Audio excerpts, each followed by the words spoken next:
I went to the University of Northwestern St. Paul, met my wife there, and I graduated in '06. And like, this is kind of that all over the map process that I sometimes live in, started at that point.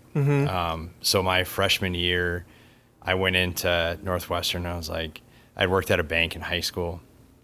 And so I was really giddy about, I want to be a financial advisor, like stock market, mutual, all this, trading stuff.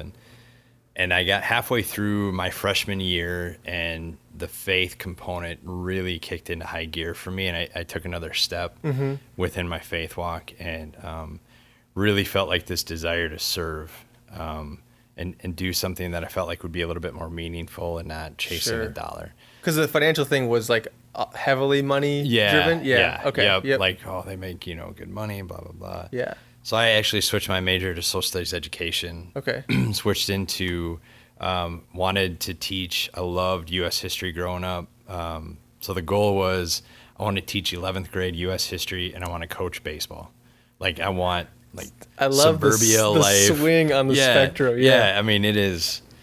So what I end up doing is finishing at Northwestern with my social studies education degree, and then graduate in May, and Amber and I got married in September. However, in between there, I accepted a job at a bank. Landed there anyways. So here we are, the zigzag. Yeah. But consistently going between two places. But yeah, so worked at Wells Fargo up in the cities for a long time. And it was during a time of big financial change. I mean, the housing market was going. And so you had 2008, you had 2009. I was right, in the middle of that, working at Wells Fargo in this retail side where they're pushing sales hardcore. And, now they're living in a whole different world. But, I was young, and in that environment, was taught a lot about sales and customer service. They have a super rigid, structured training system that's in place, or was in place. And for the most part, it was good. Their motivation behind it was bad. Okay, sure. And that's like a whole nother side story. And of some just of their living reputation that is world. fairly public, but not a lot of people know the back end stuff. Yep. And so, it was, you felt like you could sell the ketchup popsicle to a woman in white gloves, right? I mean, that line.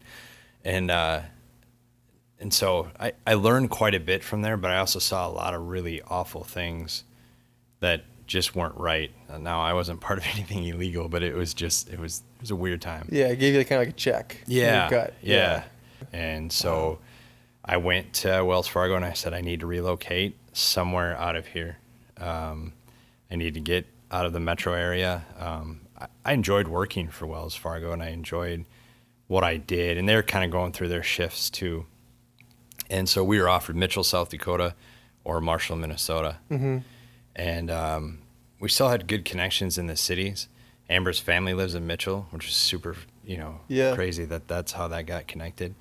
But we ended up praying over it, and we chose Marshall. I was born here. Amber had never been to Marshall. Yeah. We drove through here on July 3rd, 2012, and moved in on August 1st, 2012. That was her first drive, was July 3rd. Yeah. So really coming up very quickly. Yeah. Coming up on date. A decade there, for sure. So, anyway, ended up renting a house on High Street, and there's a whole bunch of things that have obviously happened in the past 9 years now. But that's how we ended up in Marshall. So there's a lot more even from the last 9 years of you and I knowing each other. Yep. There's a lot more, prior to that, of just life experiences and learning things that along the way that taught me quite a bit. And so when you came to Wells Fargo and Marshall, what were you doing? I was the branch manager. Okay. So I inherited a bank that was evolving itself too quite a bit. I mean, a big, huge building just down the block here, with a lot of staff. And then the staff was just dwindling and changing. So I was managing our retail side, and then there was a business banking side. Thank you, sir. Yeah. So on the retail side, managed business bankers, personal bankers, tellers, service manager behind the line, and then just overall in general, kind of the facility, and then growing Wells Fargo, within the community. Yeah. So a lot of service, really, really big on the service side of it.